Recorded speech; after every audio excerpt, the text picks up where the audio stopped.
Hello everyone and welcome again to my channel rational talk. दोस्तों, आप सब शायद इस चीज से वाकिफ होंगे और आपने सुना भी होगा, climate change and global warming. और आप अपने देश में या कहीं भी दुनिया में आप लोगों को यह बात समझ में आ रही होगी कि कहीं जरूरत से ज्यादा बाढ़ आ जा रहे हैं, कहीं जरूरत से ज्यादा लैंडस्लाइड्स हो जा रहे हैं, जिस जगह पर बारिश नहीं होनी चाहिए वहां पर बहुत ज्यादा बारिश हो जा रही है, जहां बारिश होती थी वहां पर सूखा पड़ जा रहा है, बिल्कुल ड्राई वेदर हो जा रहे हैं। कहीं पर बेवक्त तूफान आ जा रहा है, साइक्लोन आ जा रहा है। कभी साइक्लोन एक दो बार आते थे महीने में, दो दो तीन बार, चार बार, दो दो तीन तीन बार आ रहे हैं। तो इसको हम लोग जो कह सकते हैं कि एक्सट्रीम वेदर इवेंट्स, यानी कि जो आपके मौसम है, जो मौसम में जो तब्दीली होती है, बदलाव होता है, वो बिल्कुल अनपैटर्न है, अनसर्टेन हो चुका है। पहले एक तरतीब से हुआ करता था, मगर जैसे जैसे वक्त गुजर रहा है हम लोग मौसम में, वेदर में बहुत ही अनसर्टेनिटी और एक्सट्रीम वेदर इवेंट को देख रहे हैं, ऑब्जर्व कर रहे हैं। और शायद आप लोग इस चीज से वाकिफ होंगे कि कहीं ना कहीं क्लाइमेट चेंज का इन सब चीजों से कोई ना कोई लेना देना जरूर है, कनेक्शन जरूर है। तो आज की इस वीडियो में मैं आपको क्लाइमेट चेंज और उसके पीछे जो कारण होते हैं उसके बारे में थोड़ा इंट्रोडक्शन दूंगा। और मैं इस वीडियो से क्लाइमेट चेंज पर एक सीरीज शुरू कर रहा हूं, यानी कि सिर्फ इसी वीडियो में क्लाइमेट चेंज पर मैं बात नहीं करूंगा। इस वीडियो में मैं सिर्फ इंट्रोडक्शन दूंगा और उसके बाद आने वाली वीडियोस में मैं क्लाइमेट चेंज के रूट काउज और उसके इफेक्ट, उसके इंपैक्ट और सॉल्यूशन क्या हल हो सकते हैं, और सिर्फ किसी देश या हमारे देश या किसी रीजन पर नहीं बल्कि वर्ल्ड वाइड, पूरे प्लानेट पर इसका क्या इंपैक्ट होता है, मैं इन सब पर बात करूंगा। आने वाले वीडियोस में मैं आपको बहुत सारे डेटा शो करूंगा, प्रेजेंटेशन के द्वारा मैं आपको दिखाऊंगा, पिक्चराइज कराऊंगा और पूरी कोशिश करूंगा कि आपको कुछ टेक्निकल चीजें क्लाइमेट चेंज से रिलेटेड ये सब समझ में आ जाए। और ये जो मेरी वीडियोस आज से भी मैं शुरू कर रहा हूं क्लाइमेट चेंज पर, ये हर तरह के लोगों के लिए है। अगर कोई स्टूडेंट है, स्कूल में पढ़ाई कर रहा है, कॉलेजेस में पढ़ाई कर रहा है या किसी कॉम्पिटिटिव एग्जाम्स की तैयारी कर रहा है, और अगर कोई स्टूडेंट्स नहीं भी है, तो हम सब के लिए ये बहुत ही महत्वपूर्ण और इंपॉर्टेंट है कि हम क्लाइमेट चेंज को समझें। क्लाइमेट चेंज क्या है और उससे हमारी धरती पर, हमारे रीजन पर, हम पूरी इंसानियत पर, पूरे इंसानों के लिए ये एक बहुत ही डिवास्टेटिंग कैटास्ट्रोफ हम कह सकते हैं इसे, आने वाले वक्त में एक बहुत बड़ी बर्बादी और एक खतरनाक इवेंट साबित होने वाला है। तो मैं चाहूंगा कि आप सब इस चीज से अवेयर रहें और इंफॉर्मेशन आप लोगों के पास हो, ताकि आप सब इसके सॉल्यूशन की तरफ बढ़ पाएं।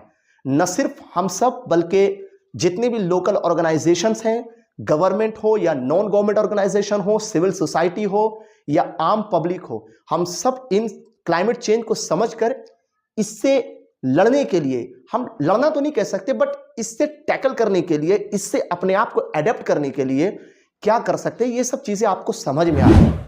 तो आज मैं थोड़ा इंट्रोडक्शन दे देता हूं आपको। देखिए, क्लाइमेट चेंज जो होता है, शायद आप लोग कहीं सुने भी होंगे, पढ़े भी होंगे। क्लाइमेट चेंज वर्ड के हिसाब से देखा जाए तो क्लाइमेट चेंज यानी कि मौसम में तब्दीली, बट एक्चुअल मीनिंग ये नहीं है। ये तो सिर्फ क्लाइमेट चेंज वर्ड का मीनिंग आपको ऐसा दिखेगा कि मौसम में तब्दीली, बट क्लाइमेट चेंज अपने आप में एक चेन है। चेंज नहीं, चेन है। क्या चेन है? सबसे पहले आप इसके पीछे जाइए। क्लाइमेट चेंज के पीछे है ग्लोबल वार्मिंग, जो मेन इसका रूट काउज है। ग्लोबल वार्मिंग से ही क्लाइमेट चेंज हुआ। और ग्लोबल वार्मिंग के पीछे भी कोई है। क्या है वो? Green house gas. शायद आप लोग सुने भी होंगे, और स्टूडेंट्स हैं तो आप लोगों ने कहीं ना कहीं पढ़ा होगा। सबसे पहले आप ग्रीन हाउस गैस को समझ लीजिएगा। ग्रीन हाउस गैस कैसे ग्लोबल वार्मिंग को अंजाम देता है, आप उसे समझिएगा। फिर वो ग्लोबल वार्मिंग कैसे क्लाइमेट चेंज को अंजाम देता है, फिर आप इसे समझिएगा। तो क्लाइमेट चेंज अल्टीमेटली ये 3 पॉइंट्स में मैं समझाऊंगा, और मैं आपको क्लाइमेट चेंज की थोड़ा इंट्रोडक्शन दे ही देता हूं। हमारी धरती पर जितने भी वेदर पैटर्न है, यानी कि मौसम, बरसात हो, गर्मी हो या जाड़े का मौसम हो या साइक्लोन हो, किसी भी तरह के जो मौसम है, इन सब में जो बिल्कुल तरतीब से बेतरतीब हो जाना, बिल्कुल अनसर्टेन हो जाना, और साथ में global average temperature of the अर्थ, यानी कि हमारी धरती का ग्लोबल एवरेज टेम्परेचर का।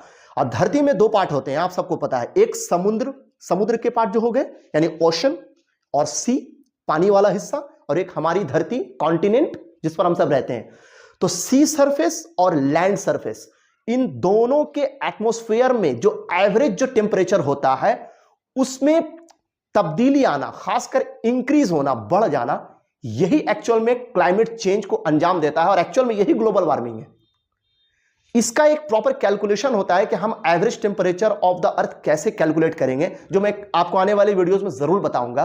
तो क्लाइमेट चेंज अपने आप में होता है ग्लोबल वार्मिंग से, और जो कि average temperature of the earth surface है including sea surface as well as land surface, इनका एवरेज टेम्परेचर में बढ़ जाना, साथ में क्लाइमेट चेंज से जो एक्सट्रीम वेदर इवेंट होते हैं, अनसर्टेनिटी आ गई हमारे मौसम में। जैसे मैंने आपको कहा कि जहां पर कभी बारिश नहीं होती थी वहां पर अचानक बारिश होने लगी बहुत ज्यादा, जहां बारिश होती थी मानसून में वहां पर बारिश कम हो गई, सूखा पड़ गया, कहीं पर जरूरत से ज्यादा बाढ़ आ गया, है कि नहीं? आप सबने सुना भी होगा लैंडस्लाइड हो जाते हैं बहुत सारे एरिया में। तो ये सब कहीं ना कहीं क्लाइमेट चेंज से जुड़े हुए हैं। मैं आने वाले वीडियोस में आपको बहुत डिटेल में, विस्तार में और टेक्निकल चीजों के साथ आप सबको समझाऊंगा। मैं उम्मीद करता हूं कि आज का जो इंट्रोडक्शन है आपको थोड़ी बहुत जानकारी आपको इससे जरूर मिली होगी और आप मेरे वीडियो के साथ जुड़े रहें। क्लाइमेट चेंज को तो कम से कम आप जरूर समझें। आने वाले वीडियोस में मैं आप सबको बहुत अच्छे से टेक्निकली समझाऊंगा प्रेजेंटेशन के साथ। So thanks for watching this video and please support me. और आपको मेरी बातें अगर अच्छी लग रही हो तो प्लीज हमारे चैनल को सब्सक्राइब करें और इस वीडियो को शेयर जरूर करें। मिलते हैं अगले वीडियो में क्लाइमेट चेंज से रिलेटेड और डिटेल और भी टेक्निकल बातों के साथ। Thanks for watching this video. Thank you all.